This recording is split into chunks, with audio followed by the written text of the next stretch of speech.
Brussels President Trump routinely invokes the phrase fake news as a rhetorical tool to undermine opponents, rally his political base and try to discredit a mainstream American media that is aggressively investigating his presidency. But he isn't the only leader enamored with the phrase.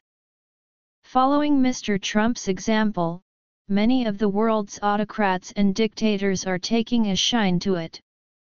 When Amnesty International released a report about prison deaths in Syria, the Syrian president, Bashar al-Assad, retorted that we are living in a fake news era.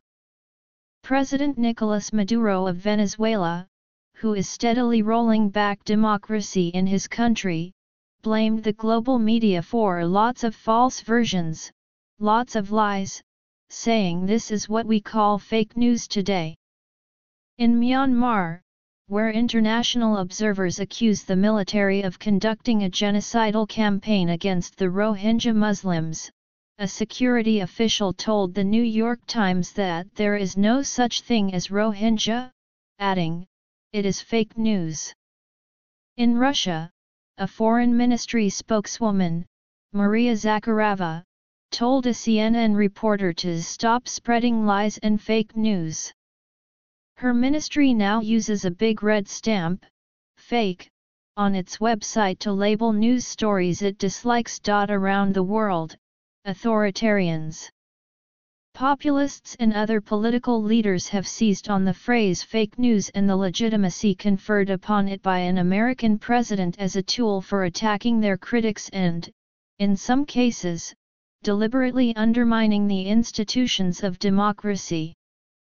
In countries where press freedom is restricted or under considerable threat, including Russia, China, Turkey, Libya, Poland, Hungary, Thailand, Somalia, and others, political leaders have invoked fake news as justification for beating back media scrutiny. Just this week, the official newspaper of the Chinese Communist Party, People's Daily, used Mr. Trump's words to undercut critical media coverage of an increasingly authoritarian Beijing. If the President of the United States claims that his nation's leading media outlets are a stain on America, the paper wrote, then negative news about China and other countries should be taken with a grain of salt, since it is likely that bias and political agendas are distorting the real picture. Not quite a year into his presidency, Mr. Trump has shaken the global status quo, with his America First ethos, his disdain for global trade and multilateral treaties, and his testy relationships with many traditional allies, and seemingly warm embrace of many traditional rivals. But the president's mantra of fake news stirs different concerns among many foreign politicians and analysts, who fear it erodes public confidence in democratic institutions at a time when populism and authoritarianism are returning in many regions. Trump doesn't only talk about fake news, but attacks the media as fake news, and that's an attack on the free press, said Mariette Schaak, a Dutch member of the European Parliament who focuses on human rights and the digital landscape. As the leader of a country that traditionally defends human rights, that's very serious, and of course it has a major impact worldwide. Richard Javed Haydarian, a political scientist at De La Salle University in Manila and the author of a book on President Rodrigo Duterte of the Philippines, said that American soft power, long rooted in advocacy of democracy, was in a state of total collapse, allowing strongman leaders like Mr. Duterte greater leeway to ignore democratic norms. With Trump in power, no one is talking about human rights, only fake news, and that's great for Duterte, he said. They both see themselves as populists facing a conspiracy of liberal elites. They think they are victims of fake news.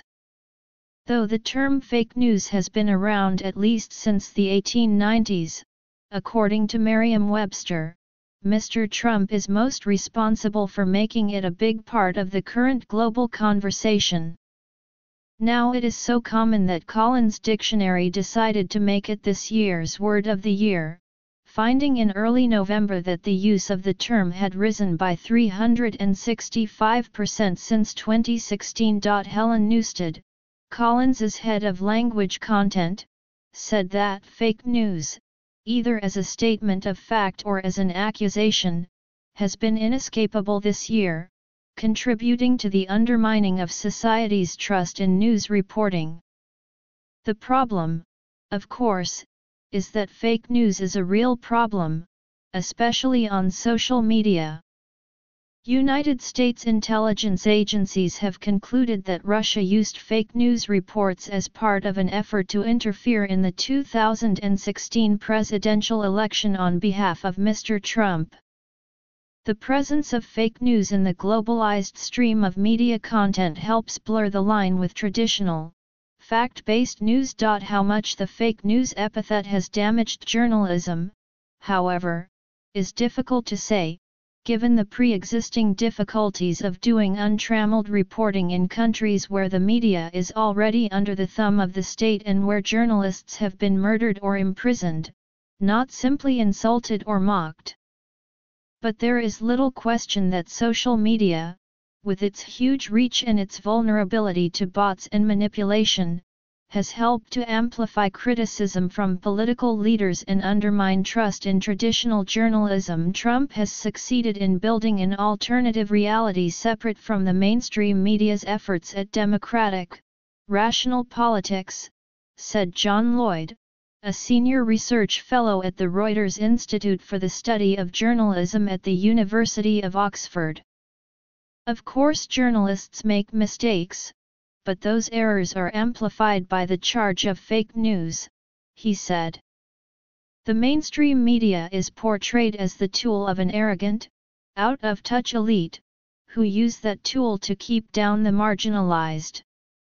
The fake news narrative also complicates the work of democracy advocates in countries where democracy is already under assault. Kenneth Roth, the executive director of Human Rights Watch, said that the sad irony is that Trump's greatest harm to human rights may not be his infatuation with abusive strongmen but his undermining of the fact-based discourse that is essential for reining them in. He added, in countries where the judicial system is unable or unwilling to enforce rights, most countries, the human rights movement's main tool is to investigate and publicize official misconduct.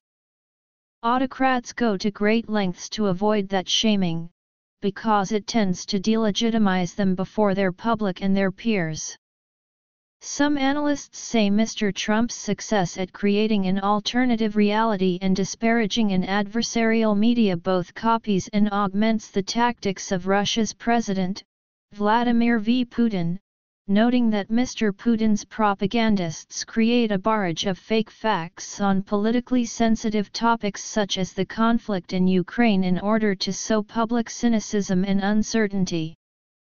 Russia and China also create positive fake news on social media to inspire patriotism at home. People accept these versions or are confused by them, unclear as to what is correct, said Mr. Lloyd, author of The Power and the Story, The Global Battle for News and Information. Putin above all has grasped this and uses it against his enemies. The concept of fake news is used to tar any uncomfortable fact. Other governments have also embraced the phrase, especially to attack media outlets that Mr. Trump constantly disparages. One glaring example came in Libya, after CNN aired videos showing a migrant being auctioned as a slave.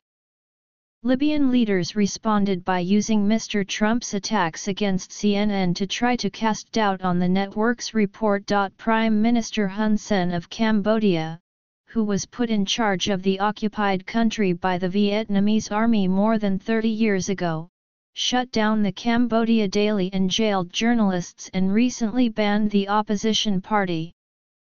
Now he also has focused his attacks on Western media for writing about issues from corruption and repression to sex trafficking. I would like to send a message to the President that your attack on CNN is right, Mr. Hun Sen said in August. American media is very bad. Prime Minister Najib Razak of Malaysia, embroiled in a scandal in which billions of dollars disappeared from the state investment fund, repeatedly calls accusations against him fake news, including what he called a well-known foreign newspaper, presumably a reference to the Wall Street Journal, which has reported on the disappearance of the funds. Mr. Trump once called Mr. Najib his favorite prime minister.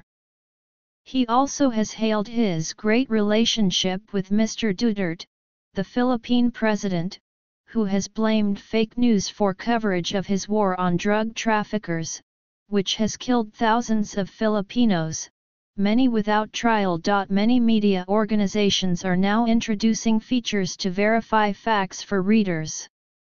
In France, Le Mondesti Codex was launched in January as part of the fact-checking section of its website. In Britain, the BBC is starting a project to help secondary school pupils to identify real news and filter out fake or false information. But it is a different matter when the President of the United States is the source, Ms. Schock said. There is significant damage to the credibility of the United States as the defender of human rights and democratic principles, of which press freedom is one of the pillars, she said.